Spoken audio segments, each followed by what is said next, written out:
herzlich willkommen zu einem neuen Video. Heute beschäftigen wir uns mit dem Thema Hintergründe. Hintergründe sind etwas, wo sich viele nicht dran trauen, wo viele Angst vorhaben, und ich muss sagen, ich habe vor Hintergründen auch sehr viel Respekt, weil man da einfach so viel falsch machen und nicht mehr rückgängig machen kann, vor allen Dingen. Man braucht ein bisschen Übung für Hintergründe und auch etwas Erfahrung, und vor allen Dingen muss man erstmal einen Materialcheck durchführen. Und dazu kommen wir hier. Verschiedenes Papier ist für verschiedene Stifte besser oder schlechter geeignet. Wenn man weiche Stifte hat, ist es vielleicht besser, ein bisschen raueres Papier zu haben, weil das rauere Papier den weicheren Stiften mehr Möglichkeiten zum Schichten gibt, weil das Papier mehr Struktur hat. Wenn man glattes Papier hat und weiche Stifte, kann es schnell dazu kommen, dass das Papier gesättigt ist und keine Schichten mehr aufnehmen kann, weil die Stifte einfach so cremig weich sind, dass sie die Strukturen des Papiers direkt füllen, ohne dass man mehr als 2 oder 3 Schichten überhaupt hinbekommen hat. Also Schichten bedeutet Farblayers. Genauso, wenn man harte Stifte hat, sollte man strukturiertes Papier nicht unbedingt nutzen oder umgekehrt bei strukturiertem Papier nicht unbedingt harte Stifte nutzen.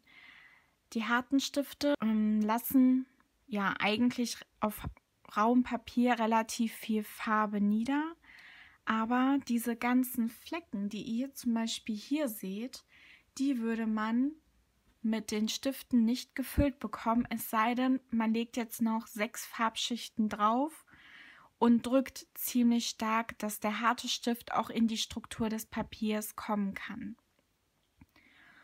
Und wenn ihr so seid wie ich, ihr möchtet mit so wenig Aufwand wie möglich, so leicht wie möglich ans Ziel kommen, dann achtet ihr natürlich auf solche Details.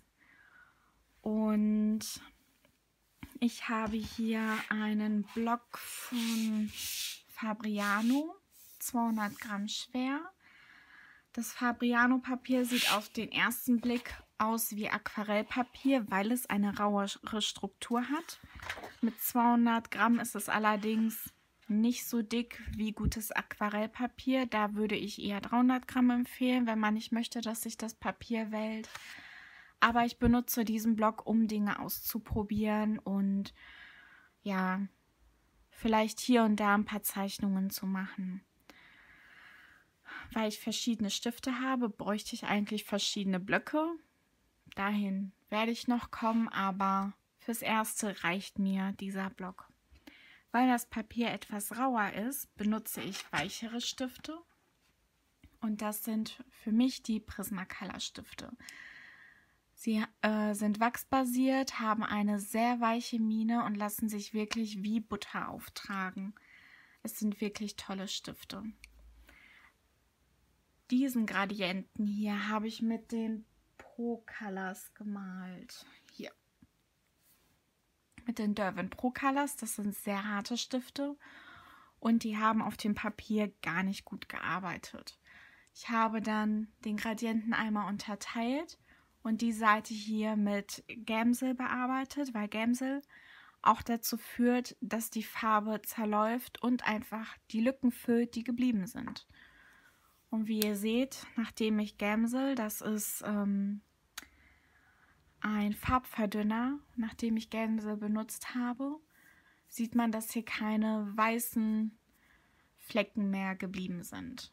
Allerdings muss ich sagen, dass ich sehr wenig mit Farbverdünnern arbeite, eigentlich so gut wie gar nicht, und auch nie Blender benutze, weil ich das Blenden direkt mit den Stiften mache, weil ich einfach finde, dass es einen schöneren Effekt hat. Aber ich sehe wunderschöne Kunstwerke, wo Leute Gamsel benutzen und auch Blender benutzen, und ich glaube, da muss jeder seine eigene Technik finden. So. Fangen wir mit diesem Tutorial an. Also, man fängt erstmal mit einer leichten Hand an. man möchte gucken oder ich gucke immer, wie ich ja, meine Seite unterteile, wo ich einen Hintergrund hinzufügen möchte. Ob ich mehr von der dunkleren Farbe haben möchte, ob meine hellere Farbe dominant sein soll, ob die 3 Farben gleich eingeteilt werden. Natürlich muss ich erstmal gucken, wie groß die Fläche ist und wie viele Farben ich benutzen möchte. Es gibt sehr viele Faktoren, die man hier beachten kann. Wir machen heute die leichtere Version. Ich könnte jetzt 3 unterschiedliche Rottöne nehmen. Ein dunkles Rot, mittleres Rot, helles Rot. Genauso ein dunkles Orange, mittleres Orange, helles Orange. Dunkles Gelb, helles Gelb, mittleres Gelb, helles Gelb. Und so diesen Gradienten malen. Aber uns geht es heute um das Verblenden der Farben und wie man wirklich, ja, die einzelnen Farben so ineinander mischt, dass es einen Verlauf ergibt, ohne dass man harte Linien sieht. Und das ist das Ziel jedes Hintergrundes. Wir fangen einfach an mit leichter Hand. Ich fasse den Stift hinten an, damit ich wirklich nicht doll drücke. Und verteilen erstmal ein bisschen von dem Rot.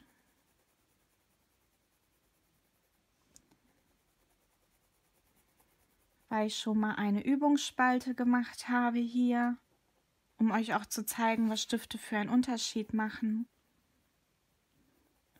weiß ich schon, bis wohin ungefähr mein Rot geht.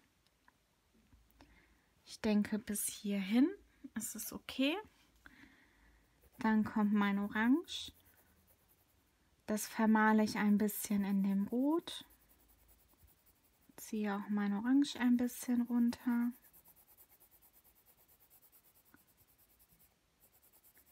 Mit ganz, ganz leichter Hand, wirklich so leicht wie möglich.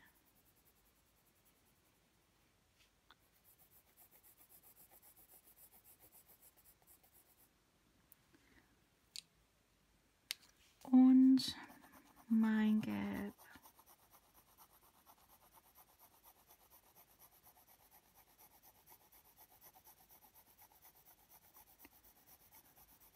Circa bis hier.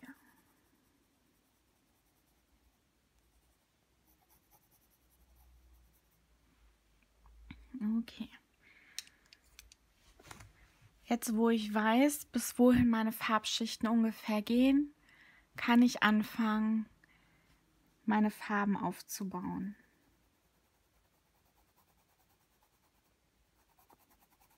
Ich gehe jetzt mit mehr Druck hier oben dran. Und je näher ich zu dem Orange komme, desto mehr lasse ich den Druck nach.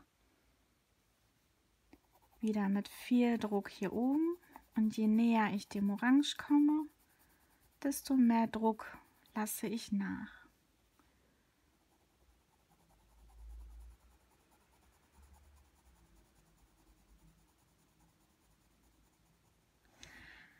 Dieses Drucknachlassen ist das A und O, wenn man einen Gradienten anlegt. Deswegen kriegen viele diese scharfen Linien oder Absätze, weil sie den gleichen Druck für den kompletten Farbblock benutzen.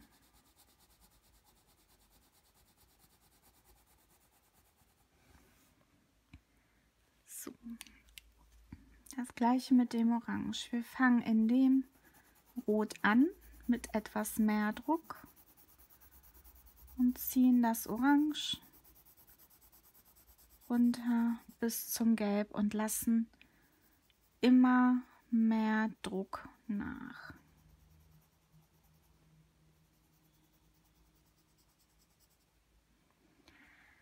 Wenn ihr anfangt zu malen, achtet darauf, dass eure Stifte spitz sind. Das ist wichtig, weil stumpfe Stifte oder stumpfe Spitzen die Struktur des Papiers sofort flach drücken und man schafft es nicht, mehrere Schichten zu layern.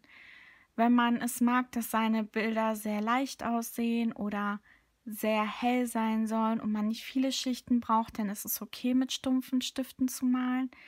Aber wenn man viele Farbschichten auftragen möchte und ja, kräftige Farben mag, dann sollte man wirklich mit Spitzenstiften arbeiten.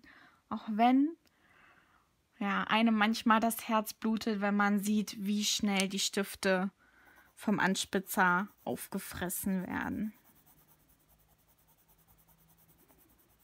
Ich fange auch mit dem Gelb wieder mit viel Druck an und lasse immer mehr Druck nach, wenn ich das Gelb hochziehe.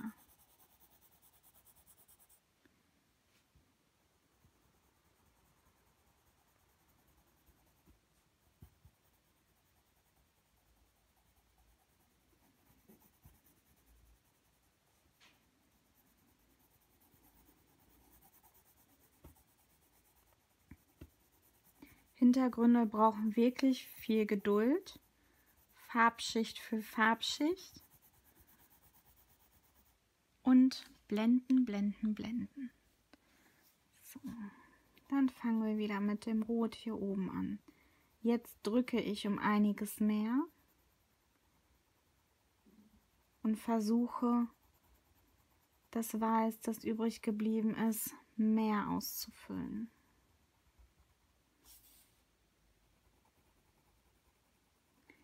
Dafür male ich jetzt mehr in kreisenden Bewegungen. Bei größeren Flächen kann man schraffiert arbeiten, indem man in diese Richtung malt und in diese Richtung malt. Die unterschiedlichen Malrichtungen, man kann natürlich auch schräg runter malen oder in kleinen kreisenden Bewegungen, wie ich das jetzt mache. Die unterschiedlichen Malrichtungen führen wirklich dazu, dass die Flächen, die hier noch weiß sind, wirklich mit Farbe gefüllt werden.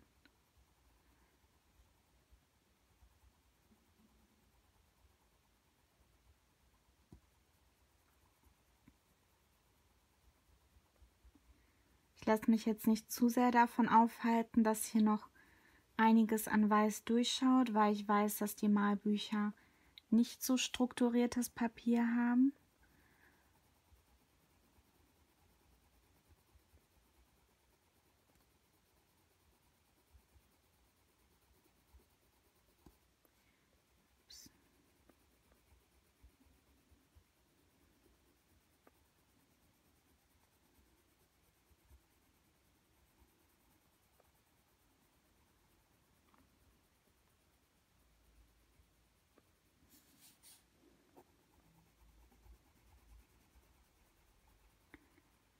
Und ich habe hier oben mit mehr Druck gearbeitet und lasse jetzt wieder den Druck nach, weil ich ja gleich mein Orange einblenden möchte.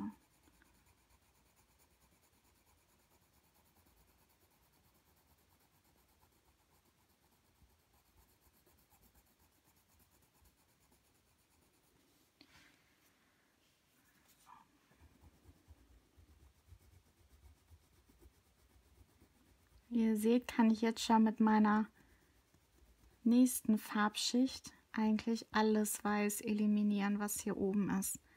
Das habe ich hier zum Beispiel mit den Pro Colors gar nicht geschafft. Ich bin da viel häufiger drüber gegangen. Ich habe sehr viel stärker gedrückt und das habe ich gar nicht geschafft.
Jetzt machen wir weiter mit dem Orange.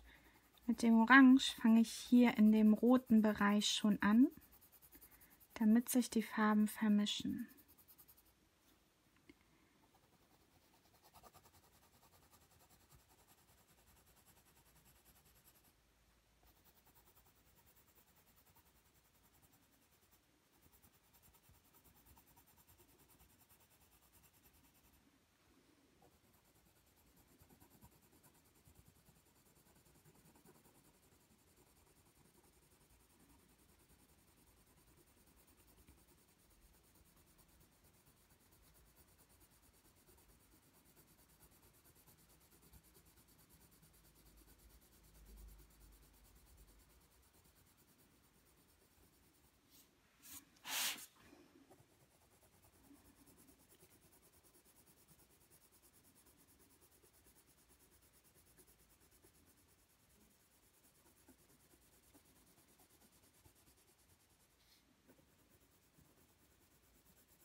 Und hier unten male ich natürlich wie immer mit leichtem Druck, damit später keine Kanten entstehen zu dem Gelb.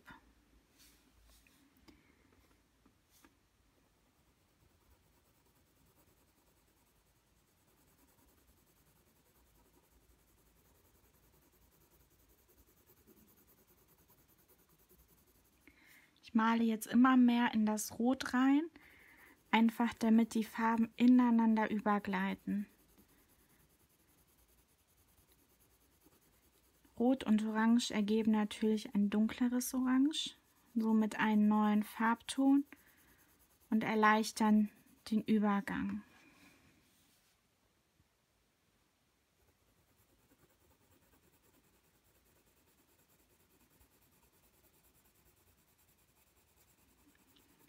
Weil ich jetzt raueres Papier habe, muss ich natürlich sehr viel mehr arbeiten als ihr, wenn ihr glatteres Papier habt. Aber ich habe extra raueres Papier gewählt, weil es schwieriger ist.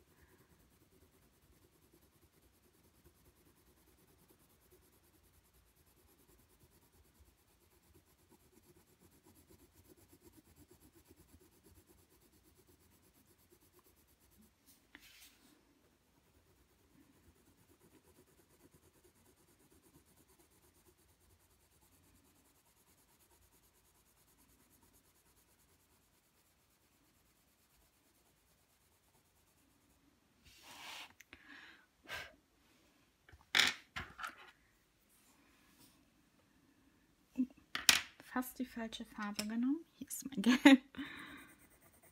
So.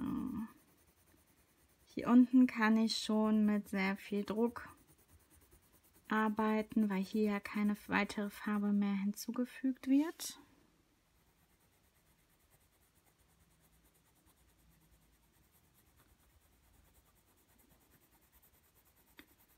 Jetzt lasse ich den Druck etwas nach, je mehr ich die Farbe nach oben ziehe, in das Orange rein.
Jetzt blende ich das Gelb in das Orange.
Gelb braucht einen Anspitzer so langsam. So, hier wo sich Gelb und Orange treffen, arbeite ich jetzt in kleinen kreisenden Bewegungen, um das Gelb wirklich sanft mit dem Orange zu blenden und die Linien, mit denen ich vorher gearbeitet habe, rauszublenden.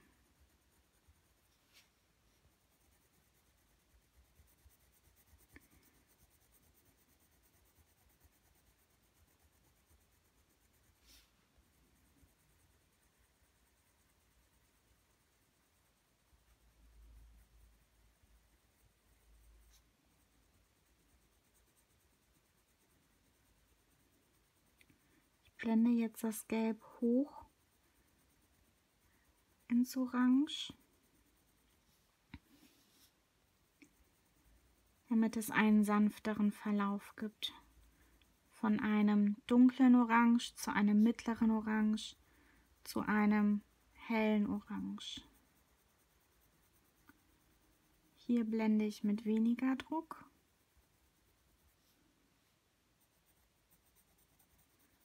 Sondern male nur leicht mit dem Gelb drüber, weil ich hier nochmal mit dem Orange dran gehe, um wirklich alle weißen Flecken rauszublenden.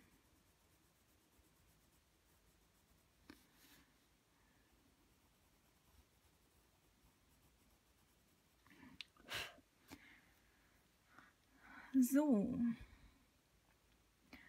Und wie ihr seht, macht das einen großen Unterschied, ob man die Stifte mit dem Papier abgleicht oder die Papiere auf die Stifte abgleicht, weil man so auch auf bessere Ergebnisse kommt. Und natürlich hat man jetzt einen Farbverlauf ohne scharfe Kanten.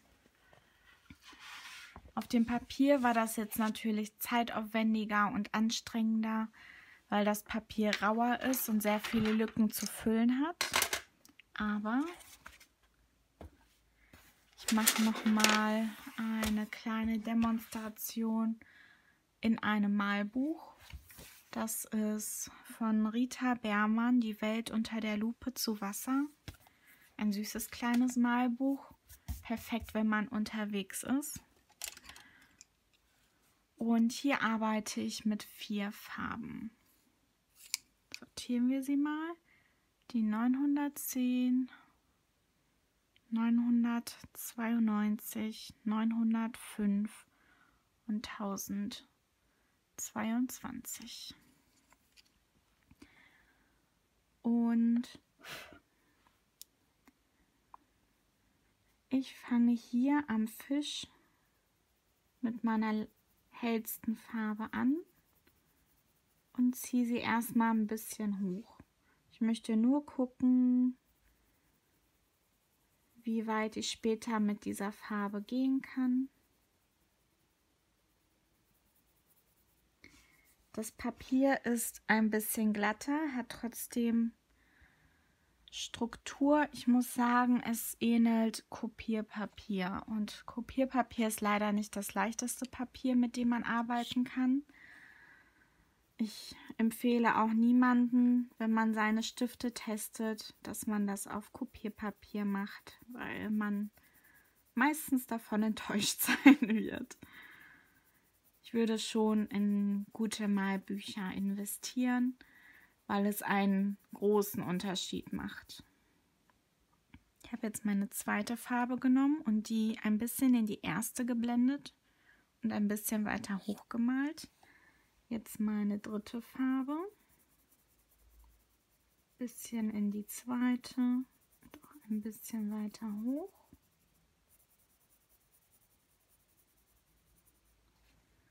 Und jetzt male ich mit meiner letzten und dunkelsten Farbe.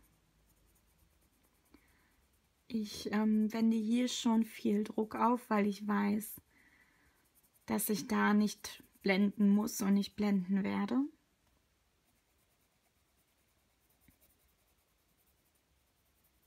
Und lasse den Druck nach, Meine Stimme lässt auch schon nach.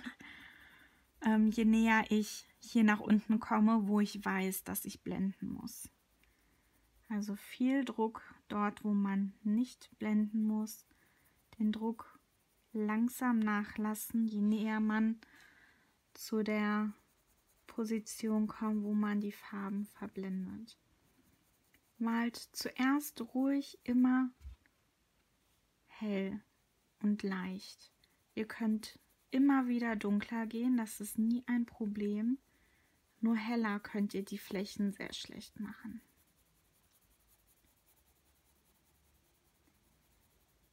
So.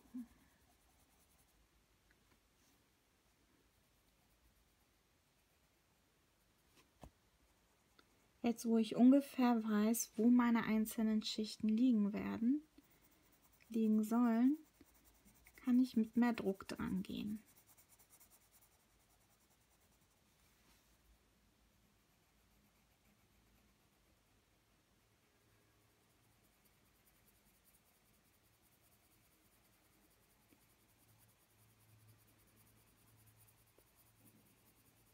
Um das ganze Weiß hier zu füllen, arbeite ich mit kleinen kreisenden Bewegungen. Damit habe ich eigentlich immer die besten Ergebnisse, muss ich ehrlich sagen.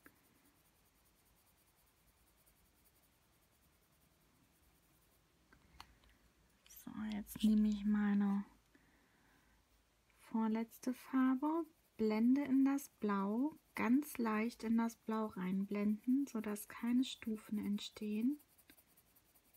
Und die Farbe runterziehen.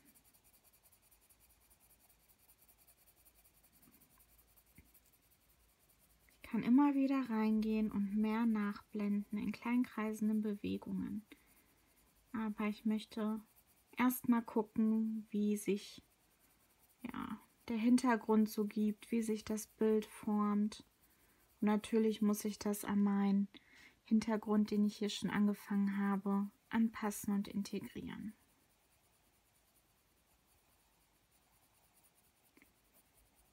So, Schicht für Schicht einfach immer ein bisschen mehr reinblenden, ein bisschen mehr runtergehen.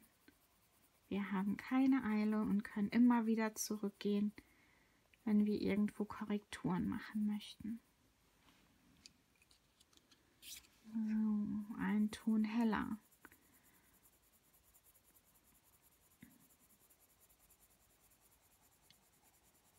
Blende hier in meine dunklen Töne ein bisschen rein.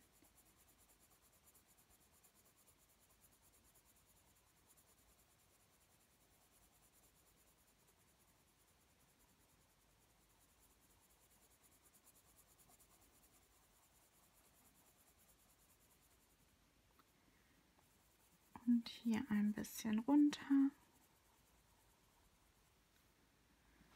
So, jetzt weiß ich, wo ungefähr meine Farben hingehen. Jetzt kann ich mit mehr Kraft dran gehen. Hier oben gebe ich ein bisschen mehr von meinem dunkleren Ton dazu.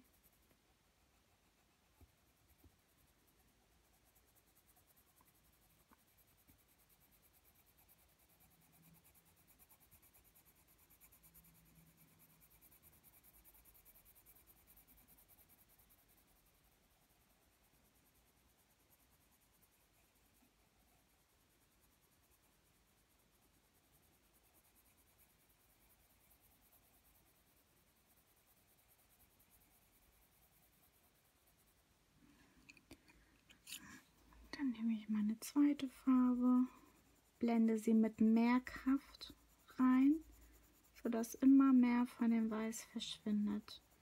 Kleine kreisende Bewegungen.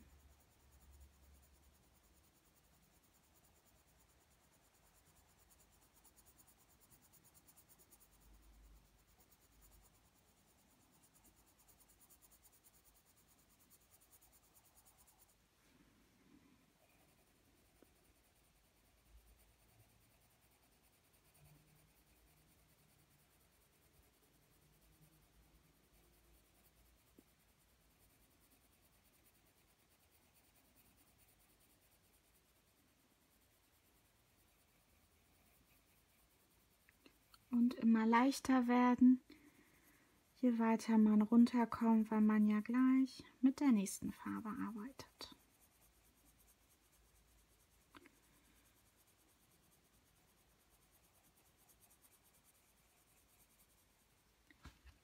So, die nächste Farbe. Bisschen kräftiger reinblenden, kleine kreisende Bewegungen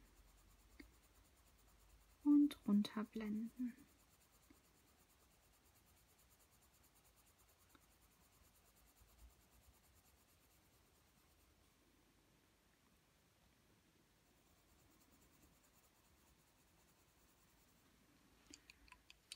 Jetzt gehe ich mit meinem Grün dran und blende ganz leicht hier noch in das Blau rein, einfach, dass es so ein bisschen wie ein Schein um den Fisch ergibt.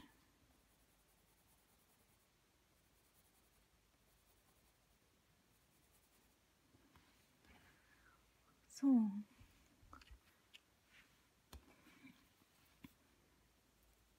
Gehe ich mit ein bisschen Weiß dran, einfach um dieses Grün etwas aufzuhellen, weil ich es nicht so stark haben möchte.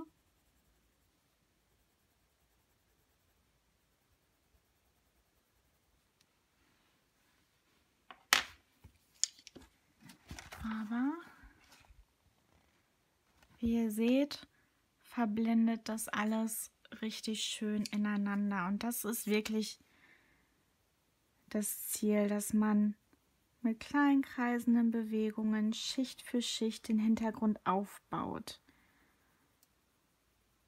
Es ist wirklich ein langsamer Prozess, braucht Übung und Geduld, aber man kommt zu einem Ergebnis und am Ende ist man wirklich zufrieden damit und kann stolz sein.